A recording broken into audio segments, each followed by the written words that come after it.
حضرت ابو ہریرہ رضی اللہ تعالیٰ عنہ روایت کرتے ہیں کہ رسول مکرم صلی اللہ علیہ وآلہ وسلم نے فرمایا کہ اللہ تبارک و تعالیٰ ابن آدم کی ہر نیکی کا ثواب جو ہے بڑھا دیتا ہے۔ ایک نیکی کا ثواب 10 سے لے کر 700 گناہ تک کر دیا جاتا ہے۔ اس کے بعد فرمایا کہ مگر روزہ، اللہ تعالیٰ فرماتا ہے کہ مگر روزہ، اس کا ثواب یعنی بے حساب و کتاب ہے۔ کیوں؟ اس لیے کہ فَإِنَّهُ لِي، اللہ تبارک و تعالیٰ فرماتا ہے کہ یہ روزہ میرے لیے ہے اور اس کی جزا میں خود دوں گا، کیونکہ روزے دار میرے لیے میری وجہ سے اپنی خواہش کو اور کھانے پینے کو چھوڑ دیتا ہے، ترک کرتا ہے۔ اور فرمایا کہ روزے دار کے لیے 2 خوشیاں ہیں، ایک روزہ افطار کرنے کے وقت، دوسرا جو ہے اللہ تبارک و تعالیٰ کا دیدار کرنے کے وقت۔ اس کے بعد فرمایا کہ روزے دار کے منہ کی خوشبو جو ہے وہ اللہ تعالیٰ کے نزدیک کستوری سے بھی زیادہ پسندیدہ ہے۔ آخر میں فرمایا کہ وَالصِّيَامُ جُنَّةٌ، کہ روزے جو ہیں وہ ڈھال ہیں، جہنم سے ڈھال بن جائیں گے، رکاوٹ بن جائیں گے۔ تو اس حدیث میں 3 باتیں ہیں میں جو کرنا چاہتا ہوں۔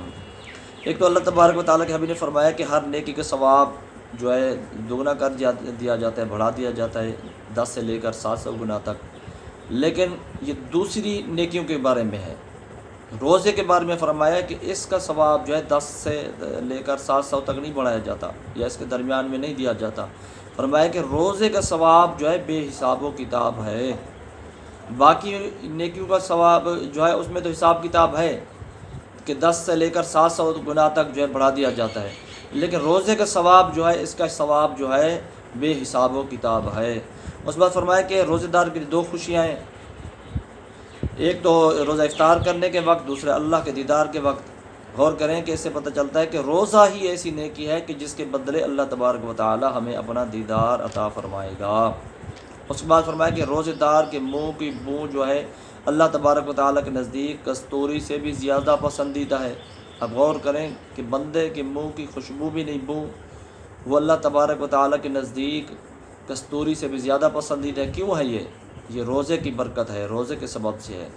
یہ تمام چیزیں جو ہمیں ثواب مل رہا ہے بے حساب و کتاب، اور اللہ کا دیدار کی جو ہمیں نوید خوشخبری سنائی جا رہی ہے، یا ہمیں یہ بتایا جا رہا ہے کہ روزے دار تیرے منہ کی بو جو ہے اللہ تبارک و تعالیٰ کے نزدیک کستوری سے بھی زیادہ پسندیدہ ہے، یا یہ جو ہمیں بتایا جا رہا ہے کہ روزہ تمہارے لیے جو ہے ڈھال بن جائے گا جہنم کے آگے، یہ کس سبب سے ہے؟ یہ صرف اور صرف روزے کی برکت سے ہے۔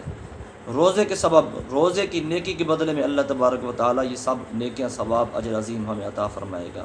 لہٰذا ہمیں چاہیے کہ ہم خلوص نیت کے ساتھ اور اللہ تبارک و تعالیٰ کی رضا کے لیے، ثواب کے لیے، جنت کی نعمتیں حاصل کرنے کے لیے، اللہ تبارک و تعالیٰ کا دیدار حاصل کرنے کے لیے تمام روزے جو ہیں خلوص نیت کے ساتھ رکھیں، اور اللہ تبارک و تعالیٰ کی رضا کے لیے پورے ماہ رمضان کو اچھے طریقے سے گزاریں، روزے بھی پورے رکھیں، تراویح بھی پوری رکھیں، اور باقی بھی نیک اعمال جو ہیں وہ بھی بجا لاتے رہیں۔